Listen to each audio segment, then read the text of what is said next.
MatPat.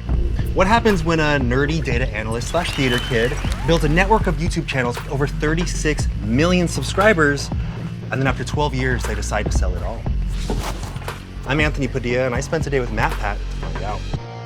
Matthew Patrick! Hey, sir!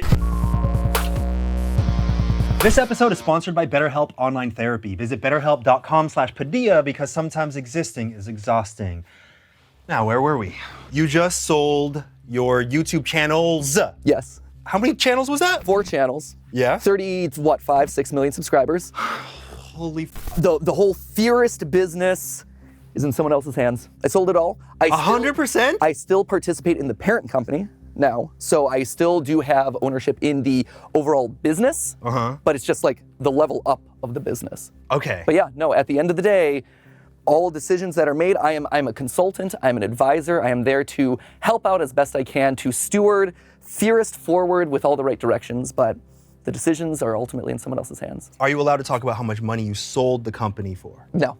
But I can say that we made sure that it was a number that we were happy with. Yeah. It was everything that we were hoping to get out of it, and we made sure that our team was taken care of in the process. But your experience with Defy and selling Smosh, I think is a signal for everyone who comes afterward of like what you should be looking out for.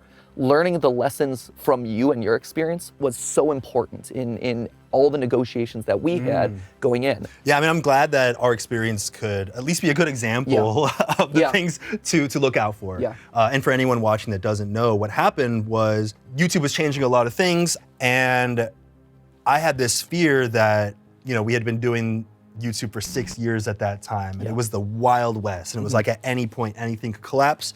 Everything that I built was going to be gone. Yeah. And then we started talking to this company who was coming in, and they were like, hey, you know, not only can we give you theoretical stock dollars, we can also help you with production. We can help you launch these channels. And at that time, I was coding the entire website, PHP, MySQL. Is it MySQL? Yeah, MySQL, yeah. I was like, I cannot focus on making videos if I'm doing all this stuff. Right. And they had a whole team that could take care of that, plus so many other things, Yep. helping us launch channels. They can do all this data analysis, literally, you know, what you did. That's me. Yeah, What you did. That's where I step into the story. Yeah. You were their data analysis that could, you know, look at why things were performing well, why they weren't. You knew all the ins and out of everything that was going on behind the scenes with YouTube's algorithm at the time. They also offered a salary, and I was like, let's do it. This seems like we have so many opportunities, so many great things that can be going on behind the scenes because there's this company overseeing all of it, while all I get to do at that point is write and act in my stuff. Fortunately, that kind of pulled me away from the overall view of what this actually meant. Right, exactly. And to be fair, I mean, like, I don't know how much of your story came prior to Defy versus after Defy, but like Smosh 2, Smosh Games, the website, I mean, like, you guys did a lot of stuff and you did it really well. As an employee of the company that was Defy. The problem was twofold, right? Similar to all the MCNs back in the day, they tried to do too much. Yes. They tried to deliver value at all of these different things and really was only good at one thing, which was like selling ads in front of your videos, right? Like they were Defy, for all their faults, was good at that. They were really good at that. They were great at coming to us with like, you know, like our Assassin's Creed 3 video was sponsored. It has 100 million views because we got full freedom because Defy was there to kind of, you know, broker that deal and make sure that we had full freedom to do whatever we wanted. And that was amazing. And I feel like that is where they were really good at what they did. But, you know, on top of you saying, you know, they were really great at also launching a bunch of things, yes. Too many things, and we were the butt of that because we were constantly told, hey, we have this new thing, but it's gonna bring a lot of money for the company, and you know, you have stock in the company, the more money that you bring in, the more, and then we were like guilted into participating in every single thing that they brought us. So it was like games, comic book, the movie, it was a cartoons channel. Shut Up Cartoons! Shut Up Cartoons! Smosh Babies! Yes, you were working there at that time. So many damn episodes. You watched those? It was my job. Okay, I'm a fan of your content. No, it's because you loved it. Yeah, Shut Up Cartoons. There were some bangers on Shut Up Cartoons. There were some bangers There were some bangers on Shut Up Cartoons. Smosh Babies was one of the better ones for sure. Yeah, but you know, it's like, It was Rugrats on crack. yeah, Yeah. Crack is Crack is the taking it. appropriate, unfortunate word. It is very accurate to what that show was. Wow, man, you are dredging up so many repressed memories. It ended up being a shitstorm of 100-hour work weeks with barely any break. On the weekends, it was constantly replying to emails and meetings. I can, like, looking back at the content, clearly see a shift right around there, 2014 to 2015, where it was, I just hated it. You said that you looked in from the outside and saw some of the mistakes that we made. Yeah. How did you take all of that into account, to ensure that you're not going to get 3 to 4 years down the line and see that the company who purchased you, Lunar X, they could, if they wanted to, be like, nope, everything's different. You're doing this, you're doing this. Like, how did you prevent that from happening? I think a lot of it, again, it goes to their expertises versus our expertises, right? Yeah. And so for us, we made it very clear to them, and they know that us and our team we know our audience, we know YouTube. A lot of the partners that we talked to, right, didn't understand that concept, right? They wanted to break us apart and sell us for parts, or they only wanted the gaming, they only respected the gaming side of what we did. And the way the conversations with Lunar X started were, one, they're like, hey, we want to hear about your audience, and we want to learn about your content and the value of your content from your perspective. They are consultants, first and foremost, I like to think, where they're looking to optimize, streamline, and expand what we do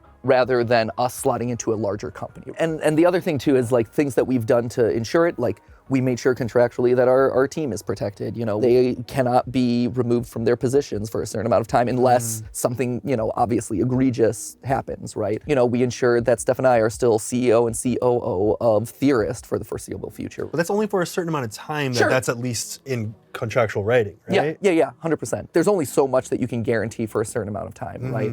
And the ecosystem changes and evolves so much so quickly. Yeah. At this point, we're 5 generations deep into YouTube. Yeah. At this point, which is crazy to think What about. are the generations again? Do you have them off the top of your head? Absolutely. Yeah, of course. The generations. I love this. This is one of my favorites. Gen 1 was the era of the viral video. Yes. So The cat video. Yeah, this was your keyboard cats. This was Yeah. Tay Day Chocolate Rain. This was the stuff that you sent to your friend via email being like, whoa, have you seen this crazy video? We started in that era, and we had one. We had one of those, the Pokemon theme song music video. Yep. I remember Ian and I going to Taco Bell celebrating 100,000 views on a video. Taco Bell. Taco Bell! Yeah. Feast of Kings. Feast of Kings. Nachos Belgrande. Tacos and a massive 32-ounce Mountain Dew that you could refill forever. See, I was a 3 taco man myself. Hard shell yeah? or soft shell? Oh, hard. Yeah! Yeah! Yeah! You gotta have that crunch! Except, crunch. have you ever had it go down your throat and, like, a gets little caught. tiny piece of shell gets caught because it goes down a diagonal angle? Yeah, it's and like a you're, little shit, triangle. why am I eating this so quickly? You're like, oh, it's because it tastes so f***ing good. Did it? And then in that final moment of gasping for air, you're like, should I have risked my life to get this down my gullet so quickly? Yeah. No, It's happened. It It's true. happened. Yeah, you have that brief life and death flash before Yeah. your eyes, and you're like, you know what? This was worth it. They should start having a warning label in the same way that they started having a warning label on hot coffee at McDonald's or cancer on cigarettes. Like, Yeah. this could go down your throat the wrong angle. Yeah, you're- You better either chew this thing up more quickly or get your throat lubed up. It's your esophagus, man. It's gonna Yeah. be feeling it in the morning. I remember, like, downing Mountain Dew while I had a shard. I'd call it a shard Yeah, sure, of a yeah. shell in my It's throat. practically glass. Not realizing that it just goes around it. You have to eat other food Yeah, to knock it for down. it to get it dislodged. Right. Of course, it scrapes up your entire trachea down, Yeah, of but course. it's fine because you survive. Right, it's true. Yeah. Yeah, you need more of that, like, greasy Yeah. beef or greasy, whatever, Yes. you know, blah, slide it down. Yeah, just gargle that Yeah. beef and get it down. Oh. What the f are we talking about? We were talking about you feasting like kings to celebrate Okay, 100,000 views. So we Gargling were- your beef. We were in that viral era with that one video, and that's when we came in. Well, no, you ushered in era 2, right? So the smart ones, or the ones that were really consistent about it, ushered in the era of the original YouTuber, right? So this was the era of people who had those one-off viral hits that took off, but you're the ones who kept uploading, and not just uploading, but doing it with a consistent brand identity or a consistent tone. It was the Jenna Marbles, right? It was the Epic Meal Times. It was the Ray William Johnson's =3, right? Like, you had a somewhat consistent format, or sometimes a very consistent format, or at least a consistent tone, a look, a style, a feel, and it was able to just like continue forward. And people were like, I want to subscribe to this guy because he's funny. I want to subscribe to them because, you know, they make these giant hamburgers and they make jokes about bacon. You know what you're gonna get. Yeah, there's consistency there. Right. And so you defined what it meant to be a YouTuber and a YouTube content creator, right? Gen 3 it came when there was an algorithmic switch. Yes, that was 2011, 2012-ish time. Yep, exactly. So that was when it switched over to watch time as the primary metric. So that also meant that shorter videos started to get hurt in the algorithm. Animation, shut up cartoons and stuff. Like, I mean, that was a very, this signaled the death of animation on YouTube for a while. And so instead, you had the rise of gamers. You had the rise of vloggers. We started film theory at a time when we thought that game theory was gonna die. Why did you think that? Because in that era, right, a typical YouTube channel lifespan was like 2 to 4 years tops. I mean, there were certain ones like you guys that were able to sustain and find success and stay on top for a long period of time. But you look at like the rise and fall of a lot of those early channels, it was a 2 to 3, maybe 4 if you were lucky, year span of cresting. We're like, we've got to be cresting this hill at some point. We've got to be over it at this point. And so let's launch film theory as a new thing while we're at the top of our game. Here's a new hook in the wall, and this is gonna be great, and we're really excited about the content. It feels synergistic with what we're doing, and if game theory goes away, we got this, but maybe the two channels can help each other. And then Gen 4 was the Viner invasion. Why does that get its own era? Well, because the Viner invasion symbolized the first influx of creators who grew up with YouTube as a thing that could be achieved. And so you had a generation of very smart, very savvy creators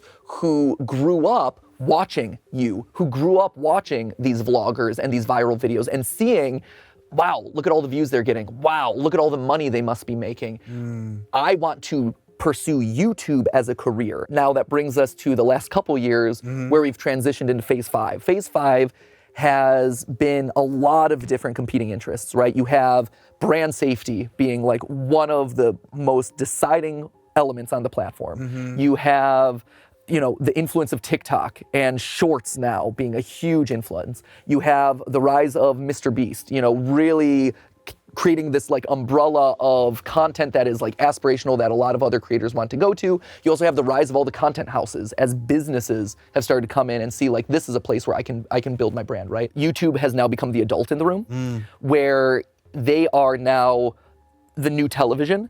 And so TikTok is the new upcomer like YouTube was back in the day. Of like, look at where all the cool, fresh, fun videos are. And it is kind of like, I do see a lot of TikTokers who want to bring their content to YouTube. Right. And they don't plan on going anywhere beyond that. But back when we first got started, it was like, oh, you're a YouTuber. Oh, you must be trying to become a TV star, man. No, it is. And that's exactly it. It's cyclical, right? TikTok is now, I'm the rebel in the room, but YouTube is where the money's at, and that's what's respectable and this and that, right? And so you have this really interesting, like, changing cycle of history. So I've called it like the adulting era. It's also the era where YouTubers / content creators are expected to be multi-platform creators who are launching their own. It's not enough to just create content. You are now a business. You are an empire. You are launching your Feastables and your Mr. Beast burger and whatever. Like, and you have to kind of have content on all the other platforms. 100%. And what I do is, you know, I release this full video here on YouTube, and then like, comment, and subscribe. Don't do that. Actually, that's a terrible call to action. It's inefficient. You'll do none of those things. Really, you shouldn't ask people to subscribe? You should ask them to do one thing and one thing only, because the data shows if you ask them to do too many things, they will do none of them. If you say like, comment, and subscribe, it's meaningless because that is just a trope that everyone washes away. But if you say something like, lick that subscribe button, or, you know, do something weird. Gargle that subscribe button so that it can be lubed up enough to go down your throat. There it is. There it is. If you want. But also, you know, you could do something that's even better for this man right here, and that's click to watch another video. Is that more valuable than having an increased subscriber? The system knows if you want to subscribe to this channel or not, or if you're functioning like a subscriber to this so channel. It'll treat you like a subscriber even if you're not subscribed based on your habits with the channel? Exactly. But but all the cameras, I don't know where this camera's focusing, but it's been on me. It's a close-up of your crotch. Money shot right there. There's a couple of legal issues that are working their way through the system right now that might impact their recommendation algorithm. If this goes through, that actually fundamentally challenges YouTube's systems around the algorithm, which suddenly means we might come back to an era where subscriptions matter again. Do you think that could be the next era if that happens? Would that ring in the next era? Oh, that would change YouTube, that would change TikTok. I mean, that would change every everything. single platform. Yes. The entire internet would change Yes. if they couldn't just feed 100%. based on the algorithm. Yep. So you're across your channels, 30, how many million? I don't know. 36 million? 35, 36 million. Yeah, I'm not 100%. Just a measly 36 million subscribers. That would actually come in handy having that many subscribers because they would be fed your content. You're kind of safe regardless of what happens with this to a certain degree. I mean, you're never really safe. Like, that's the theme of this episode, right? Yeah. Is you can feel stable in the place that you are, but you're never truly safe if you don't own every step in the process, right? When YouTube goes away, if it ever does, or if some algorithmic change happens, it hurts and it's bad, but at least you have all these other hooks in the way. I think one thing that you do have going for you with all this that's very good is that you made a public announcement, which in a sense, I don't know if this is on purpose, but it's kind of holding this company accountable for the decisions that happen. And all of the success of the channels and now the entire company is based on the audience in some way. So the audience will notice if things start going to shit. Yeah, sure. You know, like 2 years from now and things are completely different, they're like, we know why. Yeah. It's this company. Yeah. And I don't know if that was a mistake we made or not, but we never bothered announcing that we were selling because we're like, well, things aren't gonna publicly change. We'll just keep doing what we're doing. Yeah. And I don't think anyone knew. So in a sense, it almost gave that company more power to do whatever they wanted because they were not going to be held accountable for essentially destroying something. It's interesting that you call that out because that didn't ever really enter our minds. For us, doing the announcement video was so important because our audience, you know, like it's a relationship, right? Yeah. Like it is a community that we've been able to build. And again, like we have this bank of trust with them. Like they've been following us for the last 10 years, some of them, and we owe it to them to let them know like, hey, this is a big moment and change is scary.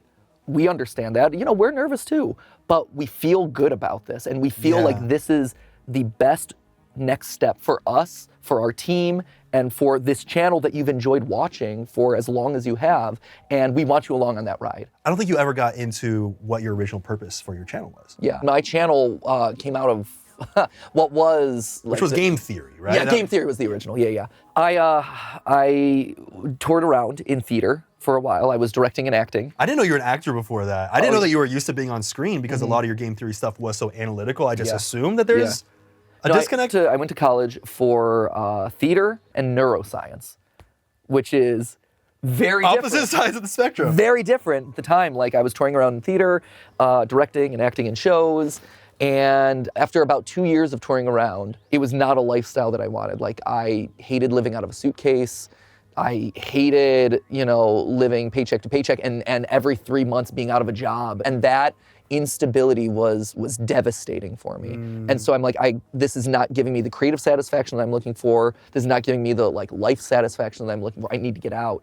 But this was also in the middle of the economic recession. And so it was, no one wanted to give me a chance, right? And I'm like, no, I'm a smart guy. I went to college, I got straight A's. I was valedictorian in my high school. I got perfect score in my SAT. Olive Garden wouldn't hire me. Why did they say no? Honestly, I don't know. They're like, there's just something about you. Yeah, no, clearly. I want to talk to this guy right over here. And so I started my YouTube channel as a means of something to do in between sending out resumes, in between researching for jobs, and also as a means of showcasing to people like, hey, I can do stuff. I can research, I can use analytics and data to help grow this thing, you know, in the hopes that some media company out there would be like, oh, he does funny, interesting things, or oh, he understands social media. And eventually, someone, one of the early MCNs named Big Frame, they're like, we don't know what we want to do with you, but we see that you're smart and you'll figure it out. And that was the single moment that changed everything for me. At Big Frame, I consulted for some of the biggest channels on the platform, right? Like they were a smaller MCN, they were more of a talent agency. And so they had 100 clients and their like top channel had like 2 million subscribers, which at the time was like top tier. And then at one point, I was shared on how much everyone was earning, accidentally on a document. I realized that I was simultaneously the most overworked employee and also the most like I was bottom of the rung, and I asked for more and they're like no. And that's when I left. And so that's when I moved over to Break, which then became Defy, and I was their director of digital strategy there, where I was overseeing all of the channel operations. I was optimizing some channels more than others. You guys were largely untouchable because you had your thing. Well, we'd still have meetings with you like once every week or two. There'd be like this awkward boardroom kind of seating arrangement, and we'd be sitting there and you'd come in and you'd have this presentation about breaking down our analytics and why things were working, why things weren't, what we should be doing more of. Yeah, I would walk into these rooms with these 30-page decks of like graphs and analytics and this and that, and bit by bit I learned no one cared. They only cared about like the point-by-point bullets of like do this, do this, do this, do this, and then they wouldn't do it. And sometimes I would get feedback from people where I would, I had spent a week analyzing their data, understanding everything that they did, and I would give this hour-long presentation and they'd be like, on page 3, you did a bad job of photoshopping my face in that car. I mean, it was devastating, but at the end of the day, like that's all I could do. A lot of people ignored the stuff that I did, and years later have come back to me and said, I pulled up that presentation that you did, and I wish I had followed some of the things that you said because my channel's fallen off or I didn't pivot fast enough, and I see that if I had done X, Y, and Z, it would have been different. So that's been really validating for me over the years. You were right. Yeah, right. Yeah, I got him. I remember one specific piece of advice that you gave us that we blatantly disregarded. Yeah, what was that? So we were gonna do this April Fool's joke. We wanted to do Smosh hour-long special, basically our movie. And we were like, okay, so here's what's gonna happen. We're gonna do 60 seconds of a real-ish video, and then we get a mission to deliver a package, and then we leave our house, and we just put on our backpacks, and then it's just one 55-minute shot of us walking with nothing happening. And you were like, that is going to obliterate your channel. That is going to destroy your channel. And we were like, we're going to do it anyway. It has 5.5 million views now. Wow. That's pretty good, actually. But it flopped at the time. Yeah, no, it was a massive underperformer. It definitely flopped at the time. I believe that one had 2 minutes of watch time. You remember? Oh, yeah, absolutely.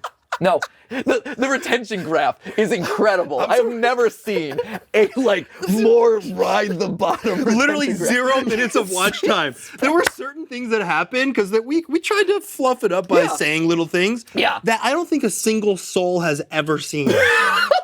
There are treasures in there no one has ever seen. That video is gonna get such life after this upload, by the way. See. It's gonna happen. Maybe I should dedicate a video to it. Maybe I should. Maybe there's a theory to be had. A flop theory. No, it's a film theory. There's like secret Easter eggs in there. Maybe I don't know what you guys said. Was there a specific moment that you remember when your channel went from something that was just kind of in the background to something that became your entire everything? Yeah, I think right about now makes the most sense to thank BetterHelp for sponsoring this episode. If you've been watching this series for any amount of time, you know that therapy has been instrumental in helping to reframe my view of the world by allowing me to feel empathy for my younger self and therefore understand who I am today better. But therapy can be customized to whatever's right for you and can be useful in helping with motivation or feelings of depression, anxiety, stress, insecurity, or whatever else you might specifically need. BetterHelp, of course, screens all their therapists to ensure that they have experience and that they're certified and licensed, and provides customized therapy that offers video, phone, and even live chat sessions with your therapist, so you don't have to see anyone or speak over the phone if that's not something that you're comfortable with. One of the things that I found out the hard way is that therapy can be expensive, and the price of finding a therapist that you like can actually rack up those prices very quickly, because I went from one therapist to another trying to find one that actually clicked with me, which is why BetterHelp offers a more affordable alternative to in-person therapy, where you can start communicating with your therapist in less than 48 hours. And those are just some of the reasons why I want to thank BetterHelp for sponsoring this episode, who are giving I Spent a Day with viewers and listeners of the completely uncensored podcast version of the show 10% off their first month at betterhelp.com/Padilla. That's betterhelp.com/Padilla. Now back to the world of MatPat. Was there a specific moment that you remember when your channel went from something that was just kind of in the background to something that became your entire everything? I think it became my everything almost out of necessity in a lot of ways, because I saw that I had a full-time job at Defy, and I had a full-time job with YouTube. And I was up nights and weekends till 2, 3 in the morning doing videos. And then I would wake up at 6 in the morning the next day to drive in to work to do stuff at Defy. And because the channel seems like it's growing quickly and we can make it into something bigger than what it is, let me put my eggs in that basket and gain skills there. And if it works, great. If not, at least I have a good resume item to put out and hopefully get another job. Was there a moment when you quit everything else? Yeah, it was a sad moment because, I mean, I loved working at Defy. I loved working with you guys and with the Aumi channel, and like it was cool to be part of something bigger. But yeah, it got to the point where at 3 million subscribers and doing these 2 full-time jobs, it's like I've got to hit a board. I've got to try and make this as good of a thing as possible. And so I went full-time with it, and then Stephanie a couple months later went full-time with it. She's your wife now, but you had known her for a very long time. We met in college programming video games together, actually. Damn, yeah, you told me that. Yeah. Oh, we were uber nerd. I mean, oh yeah. So, oh, you want to do something hot tonight, baby?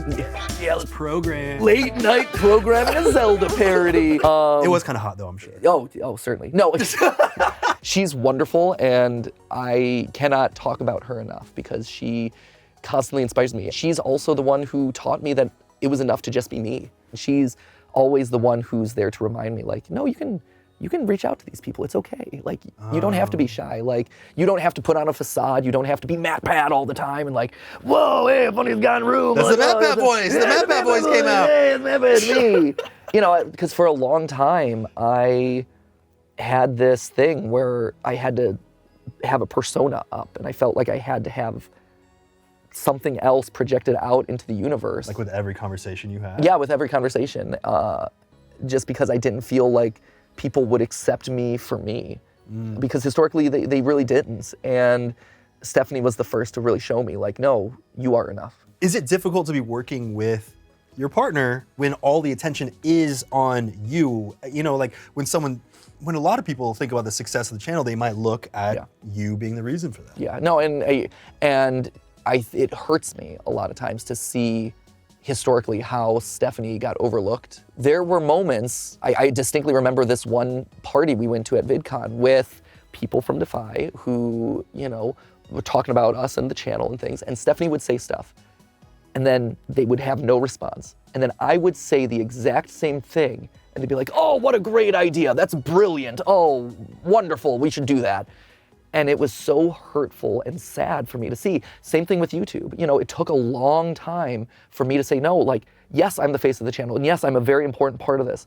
But equally important, if not more so, is Steph, because she's behind the scenes doing all this.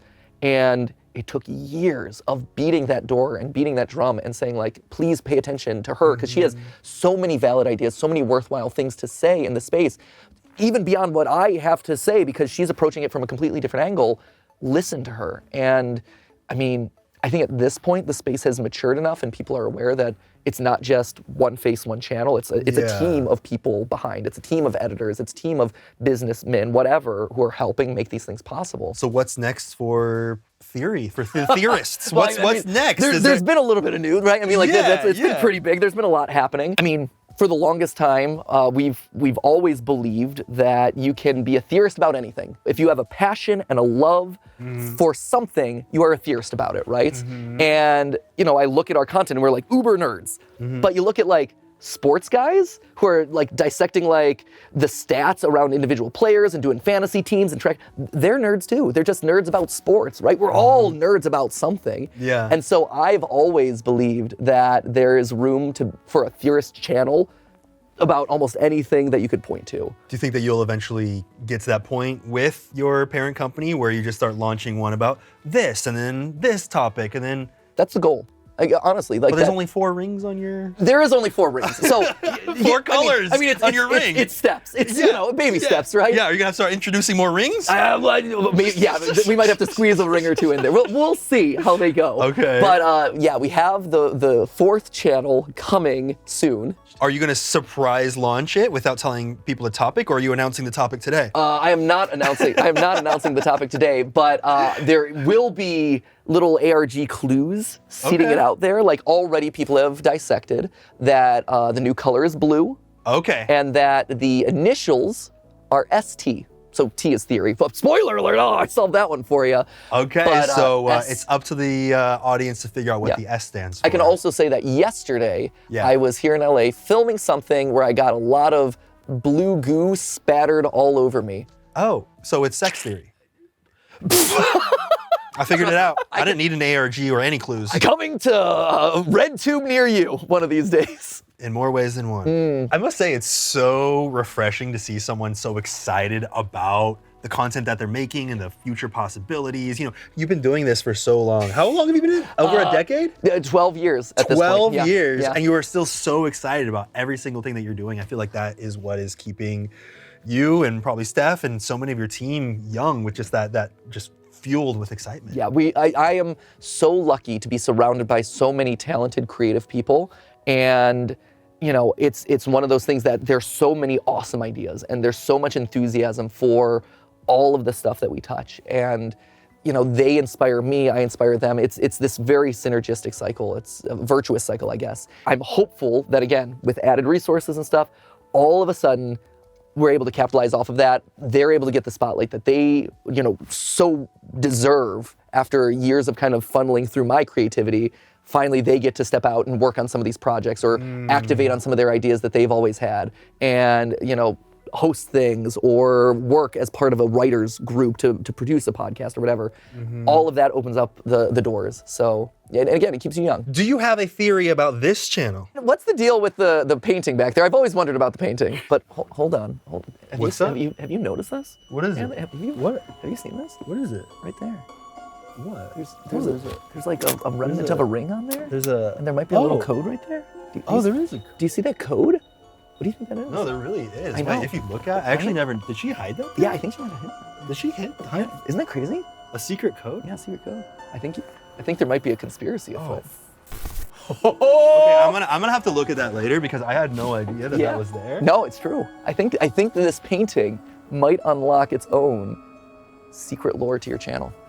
How do you feel about that? It's been behind you the whole time. I had no idea that was there. It's been in every single shot for years. And no one stumbled across There it. might be a theory Oh! cooking up. But hey, that's just a theory of Anthony Padilla. That doesn't roll off the tongue. That does not roll No, off it's the not tongue. great. I spent a day with painting theory, portrait theory, Anthony theory. Padilla theory. Maybe that could work. Yeah, That's not just a theory. It's a Padilla theory. But hey, that's just a theory. A Padilla theory. Thanks for watching.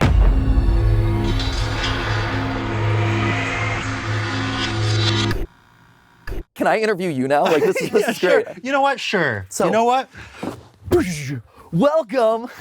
Welcome. I spent a day with Anthony Padilla, entrepreneur. We're going to talk about his rise to success, his sale of Defy, and his eventual redemption arc as a phoenix rising from the ashes. But first, BetterHelp. Brought to you by BetterHelp because sometimes existing is exhausting. He knows. Hashtag spot. You are a fan of the show. Yeah, of course I am.